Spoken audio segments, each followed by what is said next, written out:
باغی گروہ تجھے قتل کرے گا، باغی گروہ، تقتلک الفئۃ الباغیہ، تجھے فئہ باغیہ قتل کرے گا۔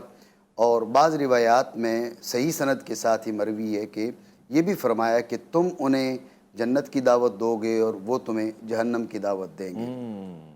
پھر یوں ہوا کہ جیسے کہ حضرت قبلہ شاہ صاحب نے فرمایا کہ دور صدیقی میں، دور فاروقی میں آپ اپنی خدمات پیش کرتے رہے۔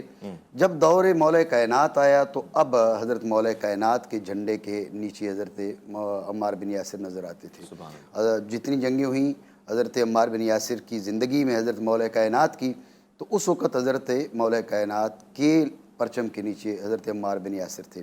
پھر جب جنگ صفین واقع ہوئی تو دونوں طرف لشکر کھڑے ہیں، ایک طرف سیدنا مولا کائنات کا لشکر ہے، سامنے مخالفین کا لشکر ہے، تو اب بھی حضرت مولا کائنات جو ہے وہ نظر آ رہے ہیں، حضرت عمار بن یاسر نظر آ رہے ہیں مولا کائنات کے پرچم کے نیچے۔ سبحان اللہ۔ اب صحابہ کرام نے یہ حدیث سنی ہوئی تھی، اور صحابہ کرام کی نگاہوں میں ہم اصول حدیث کے مطابق اس کو درجہ تواتر حاصل تھا، متواتر حدیث تھی۔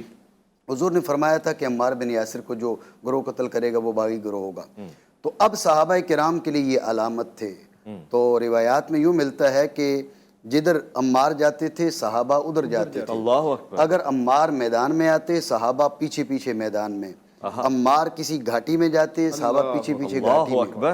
خزیمہ بن ثابت انصاری جو ذو شہادتین تھے، صاحب شہادتین تھے، وہ جنگ جمل میں بھی حضرت مولا کائنات کے ساتھ تھے لیکن جنگ نہیں کی، جنگ صفین میں بھی مولا کائنات کے ساتھ تھے، جنگ نہیں کی۔ وہ دیکھ رہے ہیں عمار بن یاسر کدھر جا رہے ہیں کدھر جا رہے ہیں۔ اور پھر وہ وقت آیا کہ جب حضرت سیدنا عمار بن یاسر کو شہید کر دیا گیا۔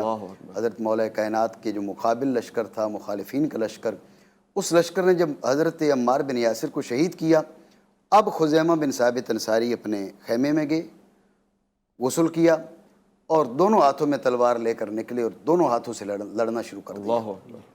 لوگوں نے جب آپ کی جرت دیکھی، بھئی ایک آدمی جنگ جمل میں تلوار نہیں نکال رہا اور اب تک اس نے تلوار نہیں نکالی، اتنا جنگجو وہ تلوار کیوں سنبھال کے بیٹھا تھا اور ابھی کیا ہو گیا اور یہ کیسے ابھی تلوار بازی میں مصروف ہو گیا؟ تو خزیمہ بن ثابت انصاری سے پوچھا گیا تو انہوں نے کہا کہ رحمت عالم نے عمار کے لیے فرمایا تھا جو عمار کو شہید کرے گا وہ باغی گروہ ہوگا۔ میں دیکھ رہا تھا کہ عمار کو کون شہید کرتا ہے۔ اب دونوں طرف جو گروہ ہیں دونوں کلمہ اسلام پڑھ رہے ہیں، دونوں قرآن کی بات کر رہے ہیں۔ تو جب دونوں کلمہ اسلام پڑھ رہے ہیں، دونوں قرآن کی بات کر رہے ہیں، تو جب حضور نے ایک معیار مقرر کی ہے تو ہم اس معیار کو دیکھیں، اور معیار کیا تھا؟ معیار عمار بن یاسر تھے۔